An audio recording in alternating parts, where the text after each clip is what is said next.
Realize yourself as being a part of a divine process that is connecting itself by those who are giving. This is Bhakti Yoga. That's deep. So there's no selfishness. You give people, and who you have given to has grown.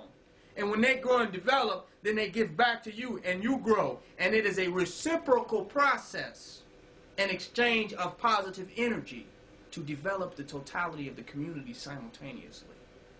Deep. That's why I have given out incense to people. Because I go to them, and I hand them the incense. And that was what I did for years. Just gave incense. I spent my time and I rolled it up in this divine way and twirled the top on it and created it as a very gift, as a very great giving object for people. And I went and I gave incense out. And you saw that even I only gave that little incense, you could see their countenance change. You could see their mind frame and their attitude change just off of the gift of some incense to them. Because it wasn't just the incense that I was giving to them, but the act of giving had power. First of all, it was radical. Because today to give anything is a radical thing. Giving anything is completely radical today. And you'll see it when you're handing stuff out to people and you're not asking for money. You'll see how radical of an act giving is. So that radical act begins to blast them out of an illusion that says that I am in lack.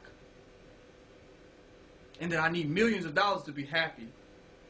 But when happiness is a giving transaction, y'all don't hear what I'm saying. Happiness is contagious. You can give happiness to others.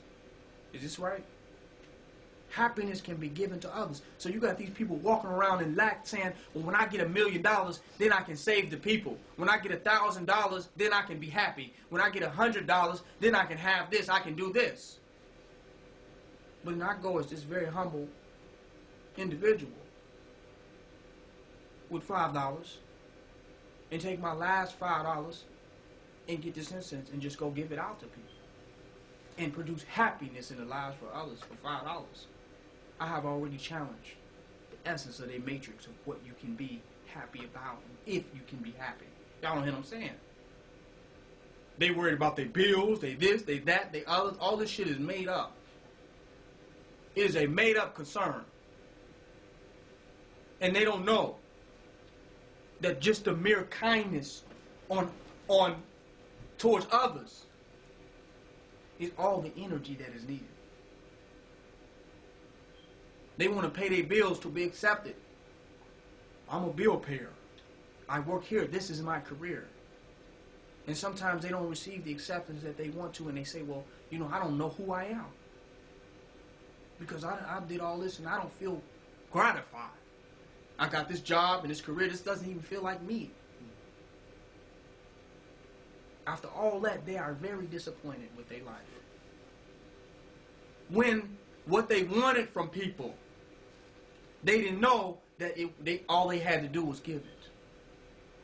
They didn't have to send their life seeking for something that they always had the ability to give. And when they give it in its most simplest level, then they begin to receive it in its most extraordinary level. It's a reality. But they had to go through years of validation and get this type of car and this much money and this type of this and this type of other to get some type of validation. And all they had to do was be kind with what they had. Y'all don't hear me. They didn't teach them that, though. They didn't get a master's degree in that. All they had to do was become kind with the small things that they had, with the little that they had. And out of the act of kindness, the reciprocity to that is infinite abundance. It's infinite abundance. They didn't have to say that everything that I have is nothing and get in debt to get college loans and go and take degrading and dehumanizing positions to get validation from others. All they had to do was become appreciative, and that it was acts of kindness that they were capable of that actually cultivate sincere relationships. Do y'all hear what I'm saying? It was acts of kindness that they could have acted out It's these acts of kindness that cultivate genuine relationships, not money. Because money is not an act of kindness. Different people got different money.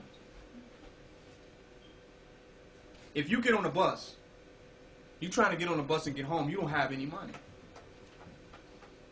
You ask a homeless person for $1. You ask a person who sells streetwise for $1. That dollar that they gave to you in that moment is more than $1 billion someone who would have gave you for as a grant for a non-for-profit organization. That dollar given to you by a homeless person to catch the bus at 3 o'clock in the morning is more valuable than $1 billion. So that means that true wealth and giving has no value. It's all relative. Kindness is invaluable. It has no price on it. It's only perfect timing. It is only becoming the perfect person to give at the perfect time. And becoming that type of person means that you become a recipient of receiving from many who have benefited from your kindness. This is the only real economy of which a community can survive in. You cannot steal from others and be selfish and self-orientated and think that somehow we're going to survive. That's why America is so many trillions of dollars in debt. Because you never had a real economy anyway. Nobody wanted to give anything. That's why when you get a dollar bill, it says that this is just a promise to pay you. So you ain't even got that. You just got a promissory note. So you do work and services, and somebody gave you a promise to pay you. We live in a society where nobody wants to give anything. That's why we have so many people who are homeless and cannot eat. But we throw away more food than any other place in the world. Because this whole place is centered on not giving nothing. They say, well, we spend millions of dollars to jail every prisoner. So each prisoner is worth $1 million a year. I heard something like this. They make a statement like that. And I said, how? What are they eating? How could they live in this, degraded situation, but yet it'd be worth millions of dollars per person? That doesn't make any logical sense. So they mean now they've added value to doing absolutely nothing for somebody. So doing completely nothing from somebody now is valuable. That's deep as hell. Giving somebody the worst food that they can make, the most room and board, the worst housing, the worst library, the worst clothes, is worth millions of dollars that they can write off of that. What type of society is that? What type of society is that? That doing absolutely nothing for somebody is somehow worth something. Giving somebody completely nothing is the most valuable act that you could participate in as a society. That's the most ridiculous thing I ever heard. But that's what this is about over here. You live in a house, it's not even yours. You pay the mortgage on it, you still owing taxes, and a lot of people who buy these houses won't have them in the next 10 years, in the next 15 years. So all of these people have paid. They end up with absolutely nothing. Because you live in a society where giving is hated. It is contested. It is considered waste. It is considered unprofitable to give to others. But the only real profit is when giving is transpiring. The act of giving is transpired among people. Ain't that the only place wealth really exists? Where something is actually being given and transacted among many? But we live in a society where giving is the ultimate evil.